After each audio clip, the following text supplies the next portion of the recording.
Good evening. I am Sean Archer, your pilot for this ride.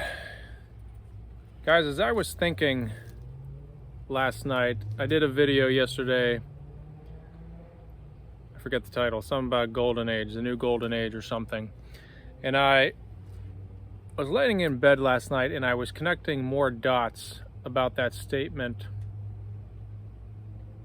And it became clear to me that I think there's a lot more going on around us that is lending credence to the scriptures that Jesus spoke and that the Bible talks about concerning the end of the age, the Old Testament, what happened pre-flood, what brought about the flood, what was really going on the earth. And the term Golden Age comes from the time after Genesis chapter 6 up until when Noah entered the ark and the earth was flooded. So that's the time, that time period was known as the Golden Age, where the gods walked amongst men. What do you mean by gods, Sean Archer? Little g gods.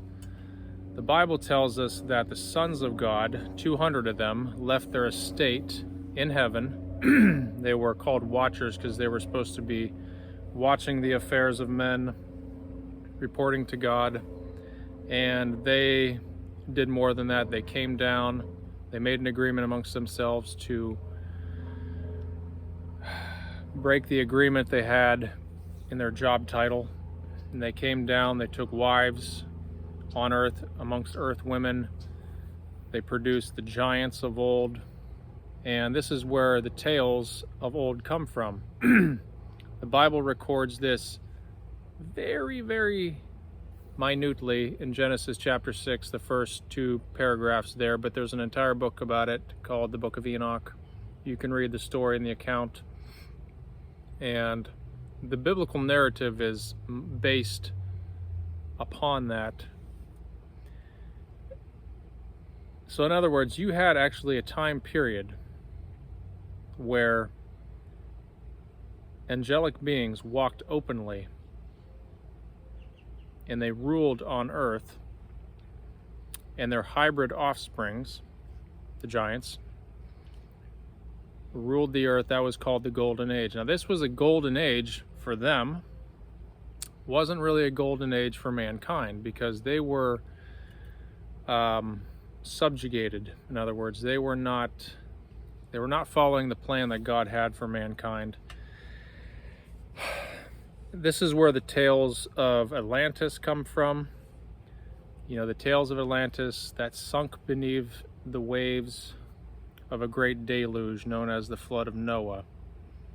Secular historians will call it a great catastrophe brought about at the same time period, ironically. They just don't believe the Bible. And there was flooding all over the earth and all kind of disasters. Regardless, that golden age came to an end. The Bible records it as God's judgment. So literally you had, and the story of Atlantis, guys, is not that Plato was told that by the Egyptians, and that's the account we have outside of the Bible, and there's other accounts as well, but that story is not make-believe. Rather, it's an ancient historical account. Now, the account was one of the gods married an earth woman. She produced 5 twin sons. So there was 10 giants who ruled Atlantis. And you can go study that. And it was pretty impressive. So all over the world, I mean, the same thing with Shangri-La, Atlantis, Lemuria, all these places of old, these magnificent cities that were built by these gods and demigod offsprings and all this and that. Roman mythology is based on a lot of this stuff. Regardless, Jesus said, as it was in the days of Noah, so shall it be upon the days of my return. So Noah was on the tail end of this golden age, and well, the Bible says things were so bad and sin abounded so much that God said, I regret making man. It's a pretty strong statement. Regardless, he had a plan for this story because he didn't give up on his creation, thankfully. But it required a reset. Now, it's interesting when you hear these words that are thrown around in the upper echelons of politics and world leadership. So Jesus says, right before I come back, it's going to be a lot like the days of Noah. Well, what was going on in the days of Noah? You had mankind being taught things they weren't supposed to know. They had gone too far in a lot of ways. And we had genetic manipulation. And I won't get too into detail of that, but how interesting is it that we're seeing the same thing right now? Just a few weeks ago, the news broke about how these genetic labs have been able to bring back extinct animals like the dire wolf. They're going to bring back the woolly mammoth. And it's not just, I remember them talking about this years ago on the Discovery Channel, and they had the genetics from a frozen mammoth and this and that. But now they actually exist. I don't know if you saw, go on YouTube and look up the two puppies, these two dire wolf puppies that now have been born. They isolated the genes of the dire wolf through a wolf's genetics, and they've been able to recreate that. Interesting. Makes you wonder, if they can do that with a simple animal, what else can they do? And if they're public about that, and that's a company that's not involved in some government underground project, imagine what is really going on outside of prying eyes. I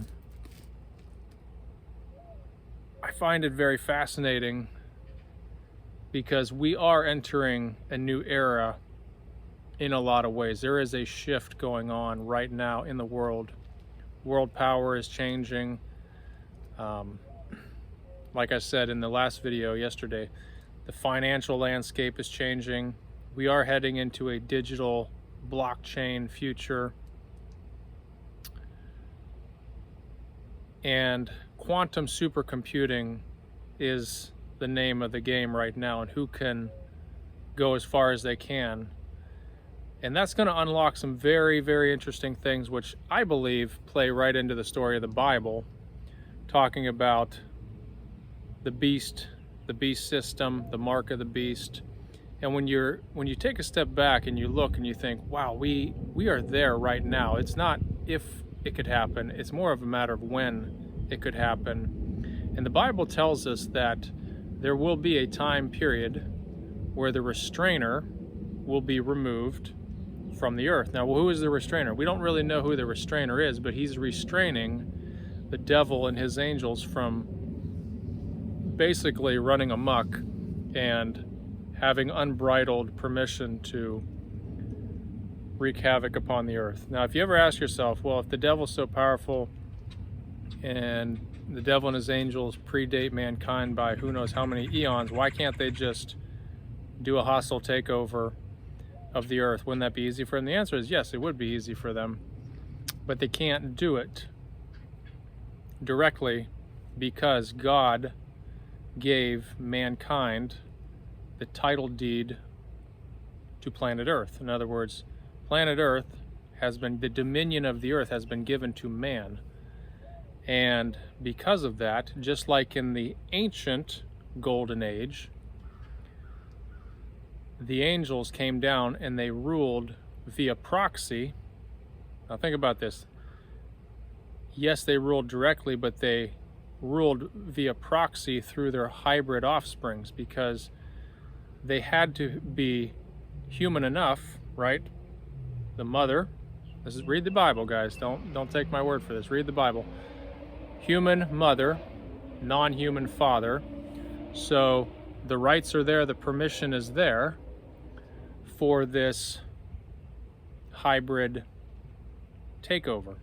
In other words, ruling by proxy, ruling by just enough permission to stay out of trouble, where God directly did not interfere because mankind allowed it to happen. Now, if you look at the scriptures, it says, at the return of Christ, it says, had God not cut those days short, there would have been no flesh left alive. This is referring to the end times, the tribulation, and all that. Things are going to get bad. That's a pretty strong statement. Had God not cut those days short, there would be no flesh left alive. Now, I can't even fully comprehend all that the implications and meaning of that, but it sounds pretty dire, and it reminds me a lot of when God said enough's enough, and he flooded the earth and he destroyed everything minus 8 people, 1 family, Noah and his family, and his creation, the animals that he put on the ark. Who knows what other creatures were upon the earth? Were different dinosaurs? We don't even know. But they didn't get on the ark. You got to ask yourself, why didn't they get on the ark? Either, in my mind, there's only 2 scenarios. Either they weren't God's creation, they were genetic manipulations. And when you look at these dinosaurs, you look at them, you're like, what the freak is that? Like, what is the purpose of that thing?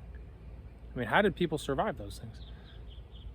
Or, second thing, those creatures are pre-Adamic. In other words, they were on the earth before mankind was around or had been created yet.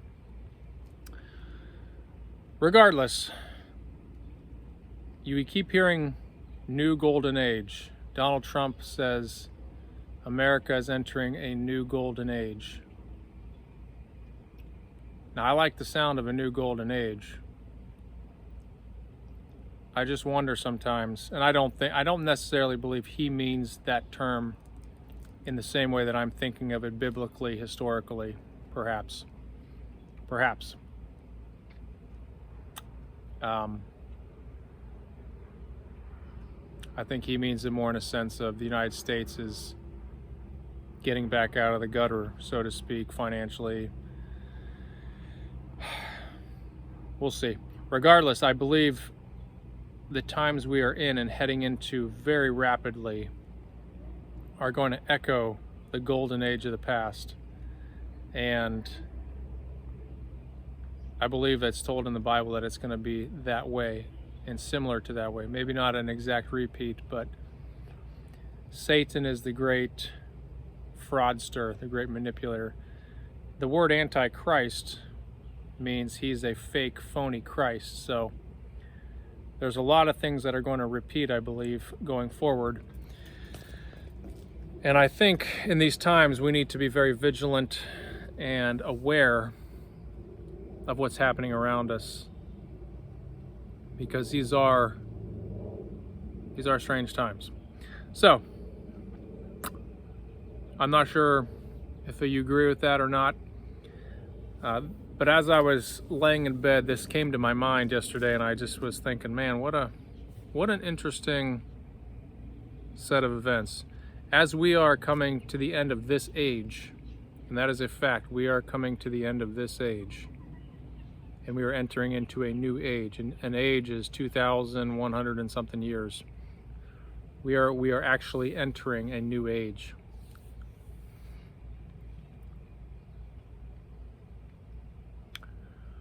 It's a good time to stay close to the Lord, stay in prayer, live with open hands, and commit everything to Jesus, because I wouldn't want to live my life. If I was living at the time of Noah and all of a sudden, in one day, in one event, it starts to rain and everything changes. Jesus Christ is that ark of safety, of salvation. Everything else is going to sink beneath the waves. So, I'm not preaching, I'm just teaching. I'm Sean Archer. Like and subscribe. I'll see you in the next video. TIA. This is America. Be a blessing to someone today. It's not too late. I'm Sean Archer. I'm out.